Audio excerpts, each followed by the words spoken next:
Assalamualaikum warahmatullahi wabarakatuh. Pada video kali ini saya akan membahas sebuah kisah nyata mengenai bocah misterius yang selalu muncul pada bulan Ramadan.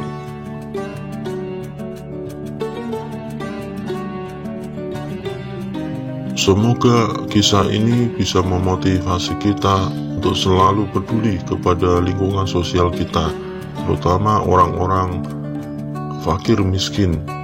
Jadi kita senantiasa terbuka mata hati kita dan pikiran kita untuk selalu berbuat kebaikan kepada orang-orang fakir miskin di sekitar kita. Amin. Namun sebelum melanjutkan video ini, silahkan Anda subscribe dan tekan tombol loncengnya agar kalian selalu mendapatkan info terbaru dari channel Jalan-Jalan Unik. Inilah kisah sebuah bocah misterius yang muncul hanya saat di bulan Ramadan. Lokasi kejadian berada di Kampung Ketapang, Kabupaten Ketapang, Kalimantan Barat.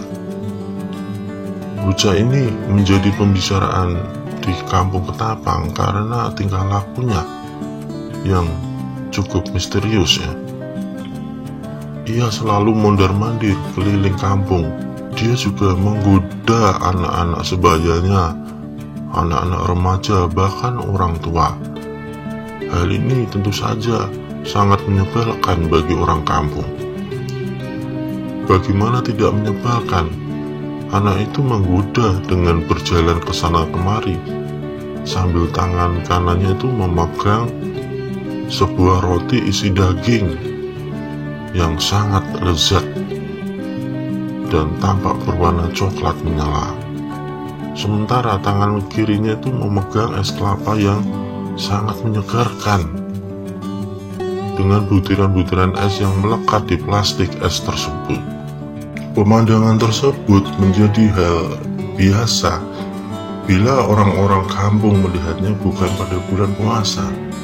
Tetapi kali ini justru terjadi di tengah hari pada bulan puasa. Dan banyak orang yang sedang menahan lapar dan haus. Es kelapa dan roti isi daging tentu saja menggoda orang untuk melihatnya.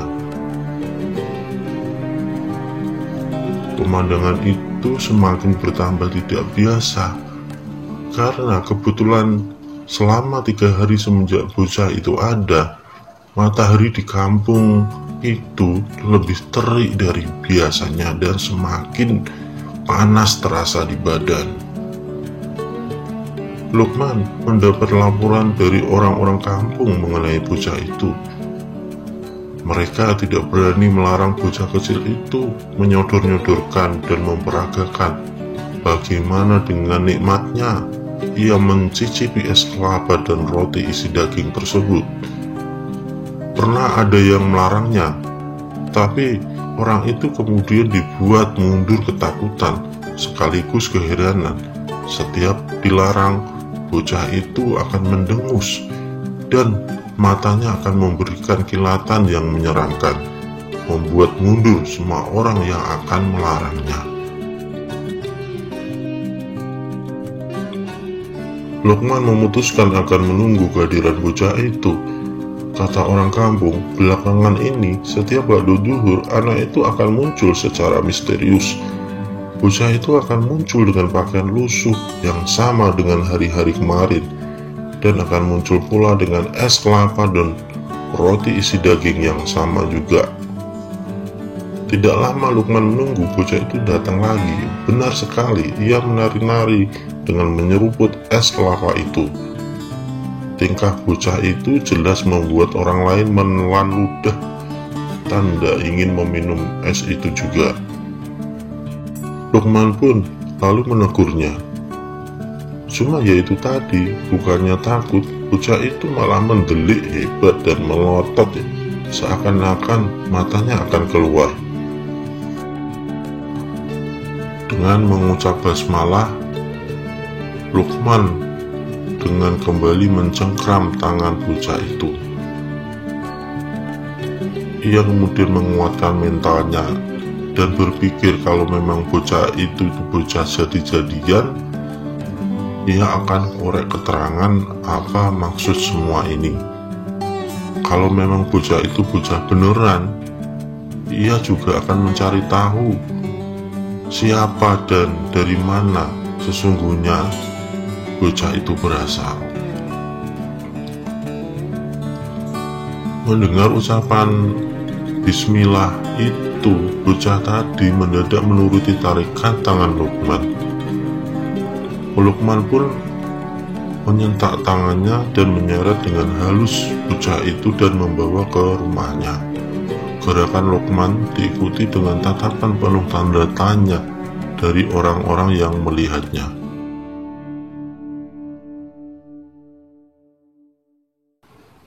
"Ada apa? Tuan melarang saya meminum es kelapa dan menyantap roti isi daging ini. Bukankah ini kepunyaan saya?" tanya bocah itu sesampainya di rumah Lukman. Seakan-akan tahu bahwa Lukman akan bertanya tentang kelakuannya. Matanya masih lekat menatap tajam pada Lukman. "Maaf ya, itu karena kamu melakukannya di bulan puasa," jawab Lukman dengan halus. "Apalagi kamu tahu, bukankah seharusnya kamu juga berpuasa? Kamu bukannya ikut menahan lapar dan haus, tapi malah menggoda orang dengan tingkahmu itu." Sebenarnya Lukman masih akan mengeluarkan unek-uneknya mengomeli anak itu, tapi mendadak bocah itu berdiri sebelum Lukman selesai. Ia menatap Lukman lebih tajam lagi. "Itu kan yang kalian lakukan juga kepada kami semua. Bukankah kalian yang lebih sering melakukan hal ini ketimbang saya? Kalian selalu mempertontonkan kemewahan ketika kami hidup di bawah garis kemiskinan pada 11 bulan di luar bulan puasa. Bukankah kalian yang lebih sering melupakan kami yang kelaparan dengan menimbun harta sebanyak-banyaknya dan melupakan kami? Bukankah kalian juga yang selalu tertawa dan melupakan kami yang sedang menangis? Bukankah kalian yang selalu berobat mahal bila sedikit saja sakit menyerang, sementara kalian mendiamkan kami yang mengeluh kesakitan hingga kematian menjemput ajal? Bukankah juga di bulan puasa ini hanya pergeseran waktu saja bagi kalian untuk menahan lapar atau haus? Ketika beduk maghrib sudah bertalu, ketika azan maghrib terdengar, kalian kembali pada kerakusan kalian. Bocah itu terus saja berbicara tanpa memberi kesempatan pada Lukman untuk menyela. Tiba-tiba suara bocah ini berubah. Kalau tadinya ia berkata begitu tegas dan terdengar sangat menusuk, kini ia bersuara lirih menghibah. "Ketahuilah Tuan, kami ini berpuasa tanpa ujung. Kami senantiasa berpuasa meski bukan waktunya bulan puasa, lantaran memang tak ada makanan yang bisa kami makan. Sementara Tuan hanya berpuasa sepanjang siang saja. Dan ketahuilah juga, justru Tuan dan orang-orang di sekeliling Tuanlah yang menyakiti perasaan kami dengan berpakaian yang luar biasa mewahnya. Lalu kalian sebut itu menyambut Ramadan dan Idul Fitri. Bukankah kalian juga yang selalu berlebihan dalam mempersiapkan makanan yang luar biasa bervariasi banyaknya?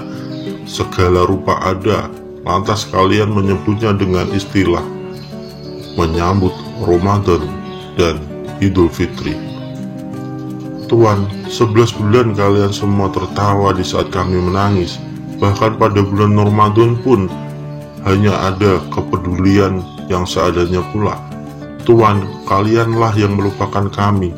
Kalianlah yang menggoda kami 12 bulan tanpa terkecuali, termasuk di bulan Ramadan ini. Apa yang telah saya lakukan adalah yang kalian lakukan juga terhadap orang-orang kecil seperti kami. Tuan, sadarkah Tuan akan ketidakabadian harta? Lalu, kenapakah kalian masih saja mendekap harta itu secara berlebih Tuhan, sadarkah apa yang terjadi bila Tuhan dan orang-orang di sekeliling Tuhan tertawa sepanjang masa dan melupakan kami yang semestinya diingat? Bahkan berlebihannya Tuhan dan orang-orang di sekeliling Tuhan bukan hanya pada penggunaan harta, tapi juga pada dosa dan maksiat. Tahukah Tuhan akan adanya azab Tuhan yang akan menimpa? Tuhan, jangan merasa aman lantaran kaki masih menginjak bumi. Tuhan, jangan merasa perut kan tetap kenyang lantaran masih tersimpan pangan untuk setahun. Jangan pernah merasa matahari tidak akan pernah menyatu dengan bumi kelak. Entahlah apa yang ada di kepala dan hati Lukman. Kalimat demi kalimat meluncur deras dari mulut bocah kecil itu tanpa bisa dihentikan. Dan hebatnya, semua yang disampaikan bocah tersebut adalah benar adanya. Hal ini menambah keyakinan Lukman bahwa bocah ini bukanlah bocah sembarangan. Setelah berkata pedas dan tajam seperti itu, bocah itu pergi begitu saja meninggalkan Lukman yang dibuatnya terbengong-bengong. Di kejauhan, Lukman melihat bocah itu menghilang bak di telan bumi. Begitu sadar, Lukman berlari mengejar ke luar rumah hingga ke tepian jalan raya kampung Ketapang. Ia edarkan pandangan ke seluruh sudut yang bisa dilihatnya, tapi ia tidak menemukan bocah itu. Di tengah duru nafasnya yang memburu, ia tanya semua orang di ujung jalan, tapi semuanya menggeleng bingung. Bahkan orang-orang yang menunggu penasaran di depan rumahnya pun mengaku tidak melihat bocah itu keluar dari rumah Lukman. Bocah itu benar-benar misterius, dan sekarang ia malah menghilang. Main-main, segera ia putar langkah balik ke rumah. Ia ambil sajadah, sujud dan bersyukur. Meski peristiwa tadi irasional, tidak masuk akal, tapi ia mau meyakini bagian yang masuk akal saja, bahwa memang betul adanya apa yang dikatakan bocah misterius tadi. Bocah tadi memberikan pelajaran yang berharga betapa kita sering melupakan orang yang seharusnya kita ingat, yaitu mereka yang tidak berpakaian, mereka yang kelaparan, dan mereka yang tidak memiliki penghidupan yang layak. Bocah tadi juga memberikan Lukman pelajaran bahwa seharusnya mereka yang sedang berada di atas, yang sedang mendapatkan karunia Allah, jangan sekali-sekali menggoda orang kecil, orang bawah dengan berjalan membusungkan dada dan mempertontonkan kemewahan yang berlebihan. Marilah berpikir tentang dampak sosial yang akan terjadi bila kita terus menjejali tontonan kemewahan, sementara yang melihatnya sedang membungkuk lapar. Lukman berterima kasih kepada Allah yang telah memberikannya hikmah yang luar biasa. Lukman tidak mau menjadi bagian yang Allah sebut mati mata hatinya. Sekarang yang ada di pikirannya, entah mau dipercaya orang atau tidak, ia akan mengabarkan kejadian yang dialaminya bersama bocah itu, sekaligus menjelaskan hikmah kehadiran bocah tadi kepada semua orang yang dikenalnya, kepada sebanyak-banyaknya orang. Kejadian bersama bocah tadi begitu berharga bagi siapa saja yang menghendaki bercahayanya hati. Pertemuan itu menjadi pertemuan yang terakhir. Sejak itu Lukman tidak pernah lagi melihatnya selama-lamanya. Lukman rindu kalimat-kalimat pedas dan tudingan-tudingan yang memang betul adanya.